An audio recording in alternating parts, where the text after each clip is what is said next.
isinasagawang aktibidad ng INC na sa kabilang linya rin ng komunikasyon ang tagapagsalita po ng NCRPO National Capital Region Police Office sa katauhan po ni Major Mirna Diploma. Magandang tanghali po, Major Diploma. Welcome po muli sa DWIC LU Channel 23. Magandang tanghali din po at pati na rin po ang inyong mga taga-subaybay. Magandang tanghali. Opo, magandang tanghali po. Drew Nasino po ito, Major. Major, kumusta po ang inyong pong pagbabantay dyan po sa Quirino Grandstand at sa kabuuan po sa buong Metro Manila, kaugnay po dito sa kanila pong isinasagawang aktibidad? Ongoing na ang security coverage ng NCRPO upang masiguro na mapayapa, maayos at matagumpay na National Rally for Peace.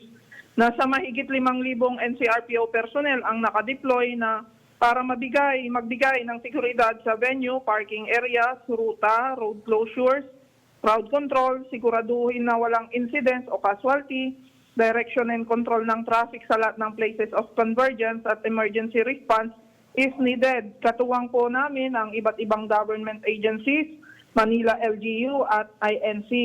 Meron din po kaming NCRPO Reserve Force. Kasama po ako dyan na nakantabay anytime they can be deployed kung kinakailangan magdagdag ng pwersa depende sa magiging sitwasyon on the ground. Mismo din po ang aming Acting Regional Director, Police Brigadier General Anthony Abirin, ay nasa ground para siguruhin na maayos ang implementasyon ng deployment, maayos ang kalagayan ng mga kapulisan at mga attendees ng rally. Nakakasiguro din kami at umaasa na magiging tahimik ang peace rally dahil mismo ang INC ay may mga lituntunin na pinapatupad sa hanay po nila. As of 12 noon po, ang crowd estimate of INC rallies sa Quirino Grandstand ay more or less 1.6 million. And increasing pa po. Ang situation naman po ay peaceful.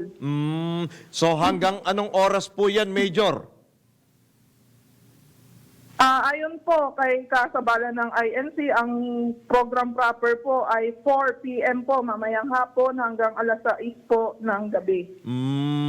So after that, hindi pa naman siyempre kayo magdi-disperse agad, di ho ba, Major?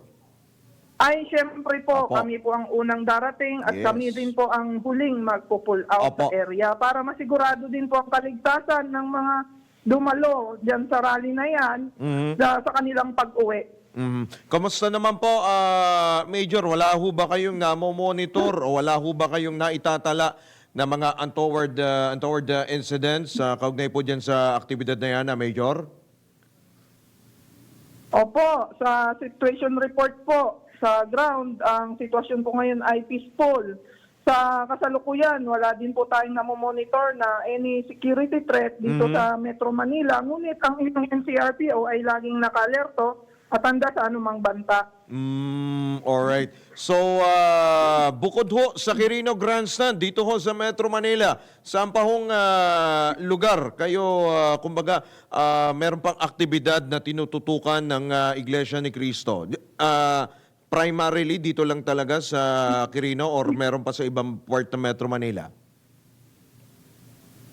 Sa kasalukuyan, wala pang naitalang ibang malaking rally na kasabay po ng National Rally for Peace dito sa Metro Manila.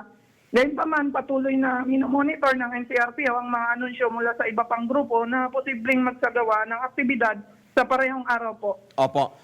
Major, with your indulgence, kumbaga, maitanong ko na rin at dahil kayo ay nakatutok din sa seguridad na bukod dyan sa Quirino Grandstand, sa aktibidad ng Iglesia ni Cristo. Kamusta po? Ano po ang assessment ho ninyo sa unang araw po ng paglalagay ho ng mga COMELEC checkpoints bilang bahagi po ng pagsisimula po ng election period?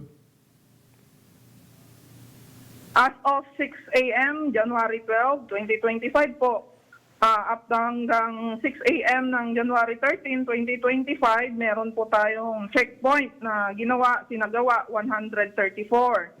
Ang resulta po ay meron tayong na-confiscate na 6 na firearms at 17 na deadly weapons at may naaresto din po tayo na isang individual. Isang individual. Alright, ano yun? Sa kanya ba lahat yun yung na-kumpiska? O iba-iba yan? I-check po namin kung Apo. ano po yung nakumpiska sa kanya, kung bakit siya ay naaresto po, sir. Alright, nako, mahaba-haba pa ang lalakarin ng election period, Major. So far, yan ang assessment ho ninyo sa unang araw. Baka meron ho kayong mga panawagan sa atin po mga kababayan, yung mga patuloy po na pumupunta ho dyan sa Quirino Grandstand at syempre yung inyo ring panawagan sa mga kababayan ho natin, lalo ho ngayong nagsimula na po ang election period, Major.